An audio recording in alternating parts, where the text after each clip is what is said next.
Hey guys, welcome back to the channel, and in this tutorial I will show you how you can make kind of like trippy looking art inside Blender with some displacement and some other tricks. So I was experimenting on Blender this day, and this is how this all came up. So yeah, I'm looking forward to share it with you, so let's begin. So here we are inside Blender, and everything is already set. The default cube, the default camera, the default light, and you know the drill. Just delete everything, select the default cube and everything, just press X to delete. And now let's add, for this case, I'm gonna add a landscape, but go to back. Before that, let's add a plane.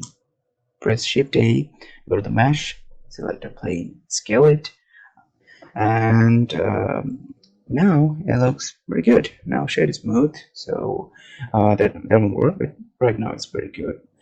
So what we can do right now is go to the shading option, but before that press tab and subdivide it to, let's say, something like 50. 50 looks good. Let's go to shading option, press tab to exit the edit mode, select the main principle chain, and press Ctrl Shift T to bring out the textures. And in this case, I'm gonna use some PBR textures that I've stored on my computer.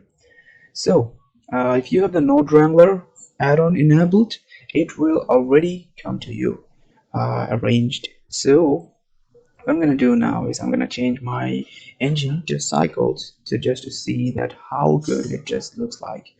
So on the settings, I'm gonna change it to displacement only from bump only, because if I do that now, it will affect the displacement. And this is how like you can do experiment with some making some kind of cool stuff, because if in cycles in Eve it doesn't show up of the adjustment that you made, but in Eve actually in cycles it shows up.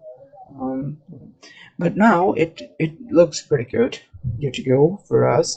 The texture is also working pretty nice, but let's have an overview view, and looks pretty good. And now what I want to add is I want to add uh, geodesic object, and if you have this add-on enabled, it's a pretty good one. It comes with Blender, it's free, so you can actually experiment with pretty much a lot of thing in here. So that's what I did. This whole thing was like a new experiment for me, as I never did something like this before. So all of it looks like kind of pretty much good. You can, like, there's so many options. You can change the shape, you can change the point, you can change the add-on, you can change the class.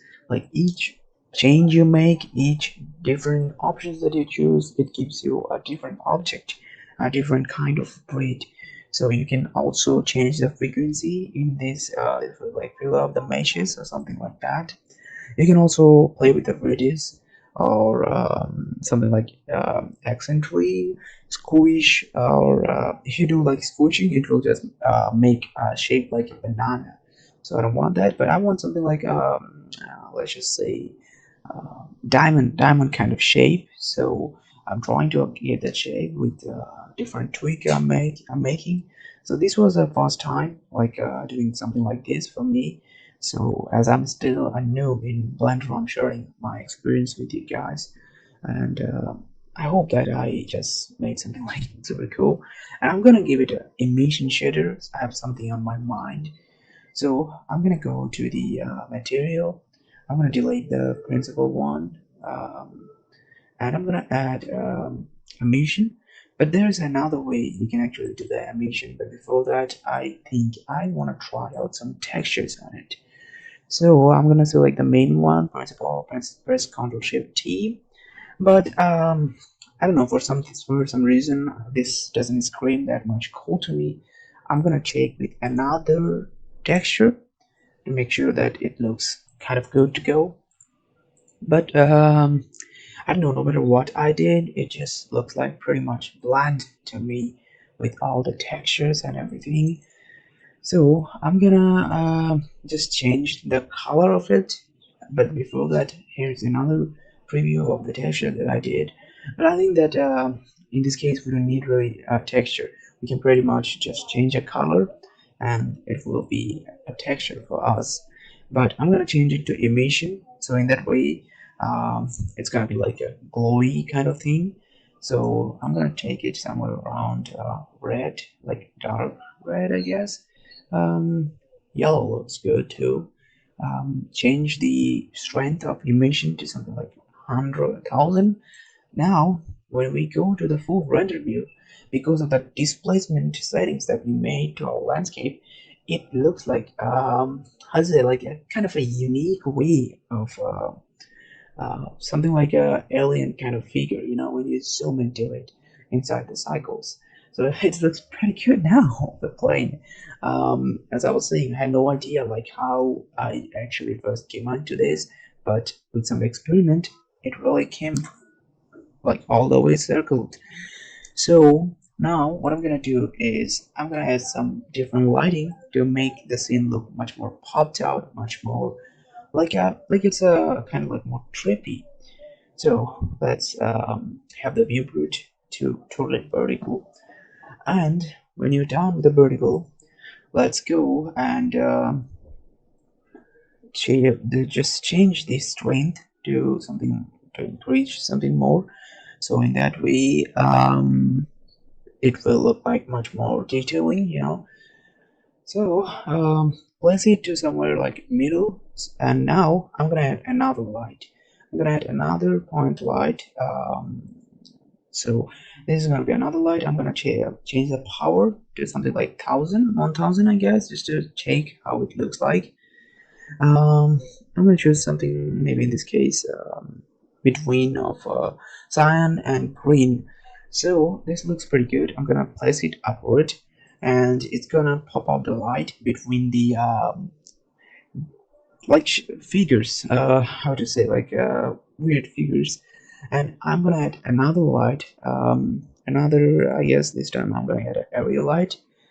Change it to something like 1000, and I'm gonna change the color to something, let's say, um, something like pinkish, right, something like that.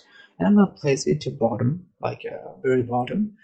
So in that way, it will look like pretty much like a trippy kind of alien art.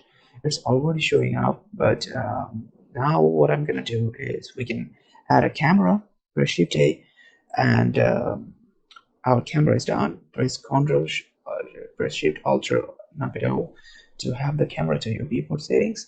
I'm gonna have a square type of shading since our structure that we have in here is a square kind of shape. So inside the camera, when you are done with the resolution, increase the um, focal length. So now it will focus on the object, the overall of it. It looks kind of like pretty much trippy, like you were seeing something super trippy, like something like if you know Photoshop, you can just pretty much do some mix brush or history brush, kind of like that. So it's all looks like that. You can even use it as a texture to something. I don't know, like it all looks like pretty much unique to me. But so when you're rendering something in cycles, I would suggest 32. 32 is pretty fine for simple like stuff like that because it will not take so much time, especially if you have a minimal specification just like me. So go to render image and you can just render image and check out that if your render image is good or not. So I hope this video helped you guys, and if it did, leave a like, subscribe to the channel, and I hope to see you on to the next one. Stay tuned, much more tutorials are coming on. So see you next time.